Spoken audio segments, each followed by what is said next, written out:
Alright everyone, welcome back to another video. Last time we left off with the era of big business, talking about the more business acumen that rises after the American Civil War, and a lot of the leading into that with people like John D. Rockefeller and Andrew Carnegie. Now I'm going to try to turn these pages. But now we're on to German and Irish immigration. From the 1840s until about 1890, the chief immigration had been from Germany and Southern Ireland. The causes must be sought in Europe. The failure of the German Revolution of 1848 sent many liberals to the United States. The bulk of German emigration, however, was caused by economics. The population of Germany was rapidly increasing, and not all could find profitable employment in the fatherland. When German industry developed sufficiently, the emigration suddenly stopped. In the case of the Irish, the main cause was the potato failure and consequent famine.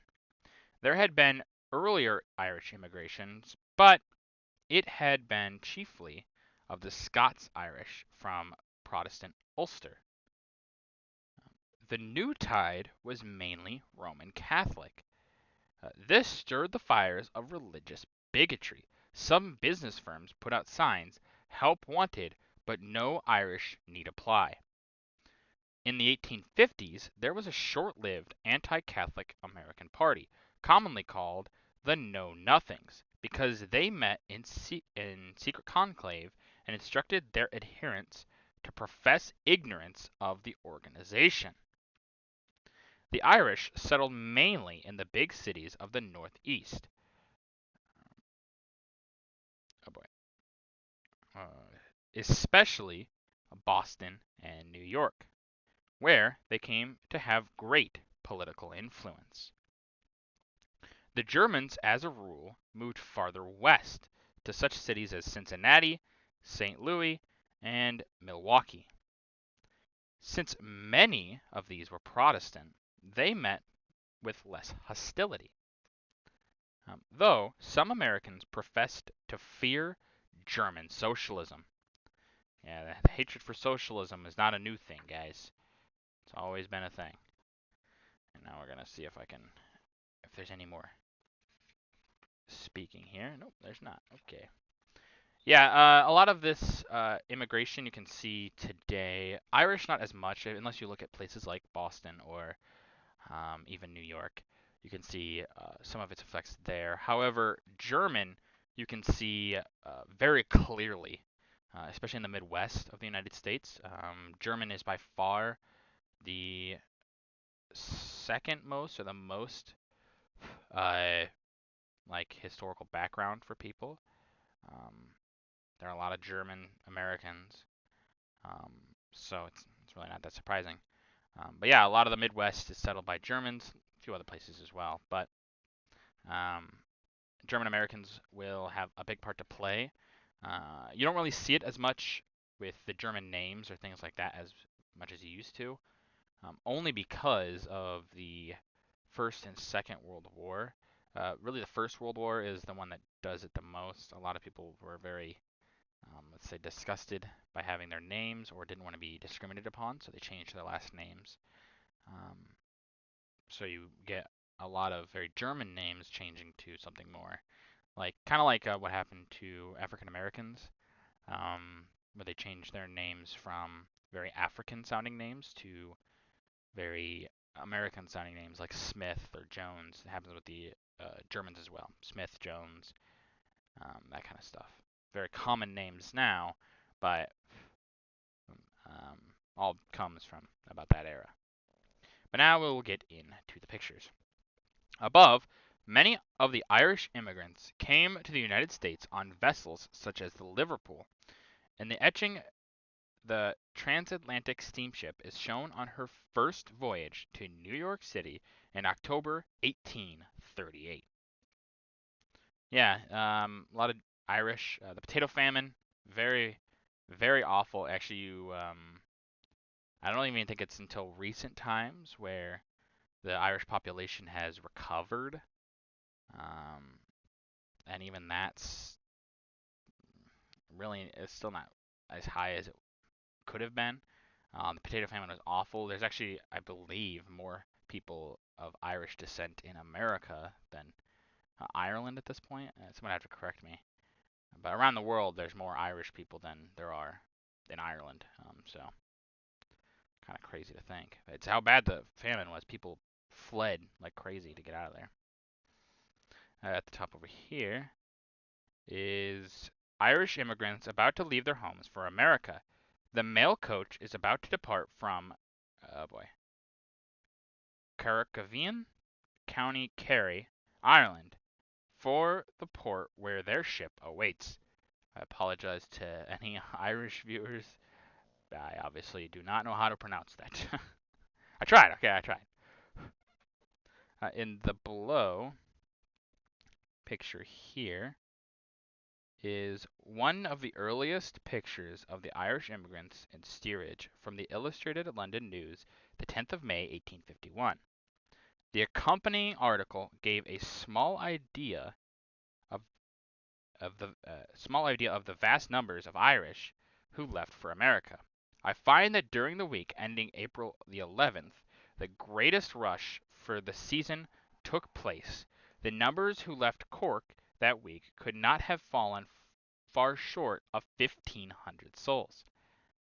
And this with the emigration of the other ports of Limerick, Waterford, Dublin, and even Belfast. Will give us an approximate to 5,000 weekly leaving the country.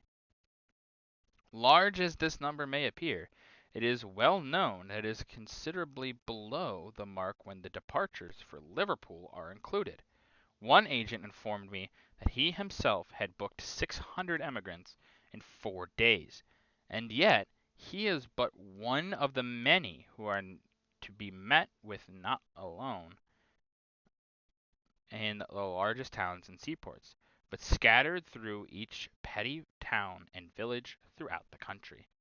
Yeah, the Irish, like I said, they're trying to leave like crazy. Unlike the Germans, who are it's like, well, we're leaving maybe to find a better life, a better future potentially. Um, like, it's just like I don't think I have very good here. I'm gonna try to go to America, see if I can find something better. The Irish are just trying to leave to survive. A lot of them are dying from the famine. The famine is it's really really bad. Fully on the English. That's why the Irish really hate the English so much. Um, but it's super super bad. And so they're yeah like they just said 5,000. That's not including everyone else that's still leaving from other ports. Like people are trying to flee this country. That's why their population really didn't recover for a long long time. At the picture here is early immigrants to New York were grouped together in immigrant landing depots at Castle Garden. Ellis Island was not opened until 1891. Yeah, obviously Ellis Island is probably the most famous port of entry, but it did not exist yet. People just were not expecting this level of immigration. So something like that, just not really as common. But obviously the Irish had to flee very, very quickly here. So, yeah. Um, and obviously the Irish will face a lot of discrimination. Um, they, I'm just going to be honest, they were very much discriminated upon because of their religion um, and kind of their race. I mean, it was because of religion, because of Roman Catholic, but there were Protestant Irish. Um, and even it doesn't matter though, they were considered all Irish, so they were all disgusting. That's what a lot of people thought at the time. At the top here is Landing Immigrants at Castle Garden from Harper's Magazine, June 1884. You can see all these people. Yeah, and you hope that a lot of these people found better lives. Obviously, we'll never know if all of them did, but you really hope, especially what they were fleeing from and things like that. I would assume they did, but they come from, they leave Ireland and they look for a better life in America and then find prejudice here. So you know, and then right here is registering the names of immigrants at Castle Garden Receiving Station in New York. Many of these people had their names permanently changed because the immigration officials were unable to cope with unfamiliar foreign spellings. From Harper's Monthly, 1870. Yeah, that's another reason some of these names change. You have things like more Irish names. I was trying to think of a few, but I can't right off the top of my head. But you have very Irish names that they're just like, I can't really pronounce that. And they get very Americanized or changed in some way. So something like Greeley, for instance, um, it might stay, but it might be changed to Green potentially. Or McCormick might be changed to something else. Um, so it's hard to know, and so we don't really know. A lot of people today they're very Irish, but they don't necessarily know. Um, it's hard to know. Even now, I'm sure there's a lot of people that have Irish descent, but they would never know because their last name has no relation to their Irish heritage. But that's going to do it for this video. If you guys liked the video, leave a like. If you have anyone who's going to improve these videos, leave a comment down below. I just appreciate your feedback. And as always, subscribe. It really does help out the channel. Thank you.